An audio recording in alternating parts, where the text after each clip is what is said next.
Located on a beautiful 21-acre campus in suburban St. Louis, Missouri, Thomas Jefferson School is an international co-ed boarding and day school for grades 7 to 12. Intellectual curiosity is part of daily life.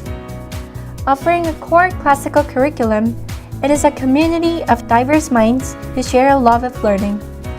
Powered by a renowned reputation, engaging faculty, and a diverse student body, Thomas Jefferson School's mission is to lift up the world with beauty and intellect.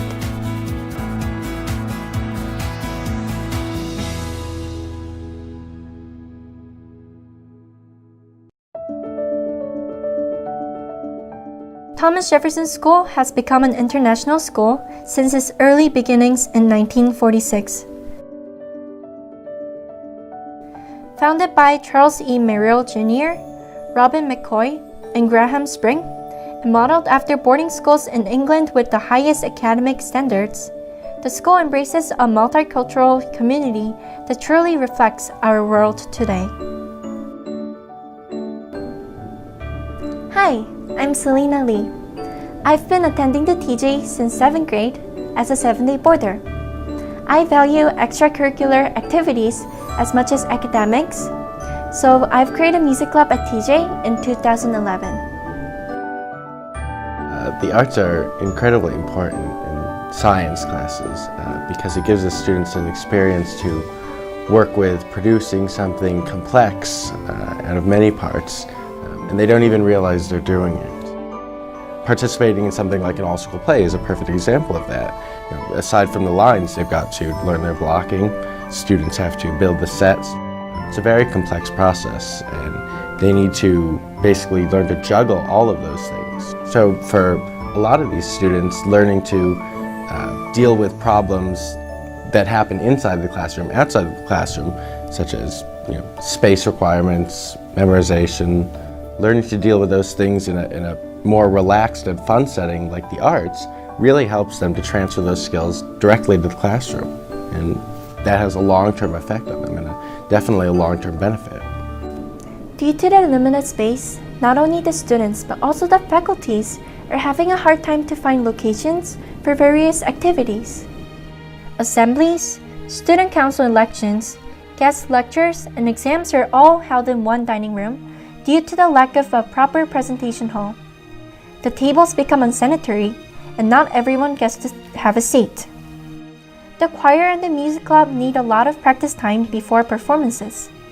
Since the piano is in the common room, students who are studying are disturbed, and the students and faculties listen to rehearsals for multiple times, so the performance itself does not turn out to be special.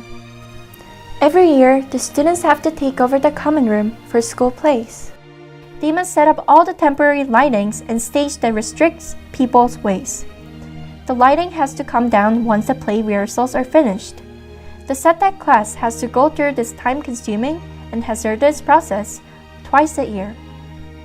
In order to avoid sunlight during performances, black papers must be used to cover up all the windows of common room, middle and west classroom, founders, and the computer room. Also, the door of the west classroom gets taken off, so it becomes impossible to have classes in the west classroom. Finally, when our school was offered a grand piano to support the expanding music program, we realized that we don't have a suitable place to host it. I realized we had reached a crisis. Selena is an amazing young woman. She is so full of ideas and is thinking all the time. And like her schoolmates, she's a real problem solver. She's always looking for opportunities to be of service and to find solutions to problems that may be out there, whether it's raising money for people in need, sharing musical talents with the elderly who may be confined to nursing homes. But in this particular instance, it was the question of a grand piano and how we might go about accommodating an instrument like that at TJ. They say the longest journey starts with first step. Along with my friend Erin, we presented our ideas to Dr. Holkamp about the new multi-purpose building that would solve some of our space concerns. Selena had a fabulous idea for a brand new building for TJ, but it was pretty ambitious. And one of the things we had to talk about was the next step in the process.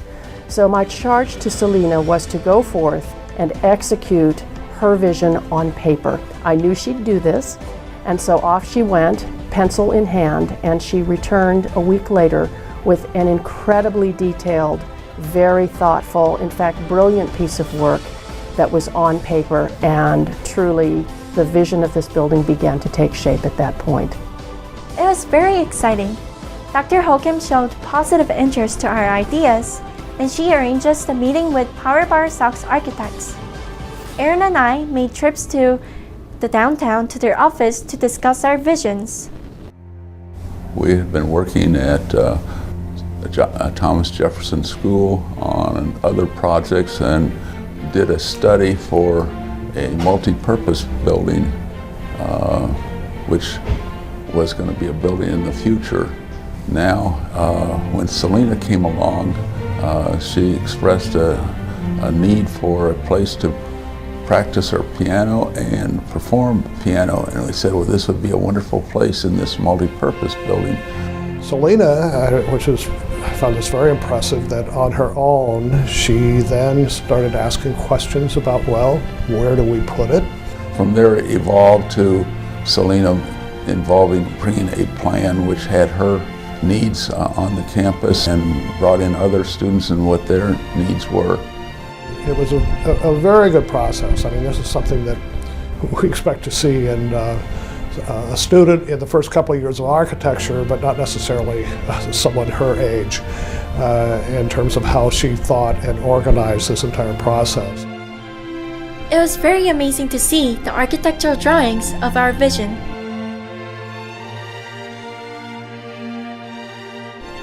However, without the funds, it would only remain a dream. First and foremost, I wanted Selena to know how incredibly proud I was of what she was able to imagine and what she was able to accomplish through this process. I also had to let her know the reality of a small organization that's attempting to realize a big dream like this. It is an expensive proposition. It does require a lot of money, but even in a small school like TJ, it is not impossible. My wife and I have been giving money to Thomas Jefferson School for about 12 years now, and I would say that I think the reasons we give money to the school have kind of evolved over the years. It started out with a sense of obligation. Even though we paid full tuition for the 6 years that our daughter went to the school, we knew that Thomas Jefferson, like virtually all private schools in this country, rely on gifts over and above tuition. The tuition alone does not cover the cost of education.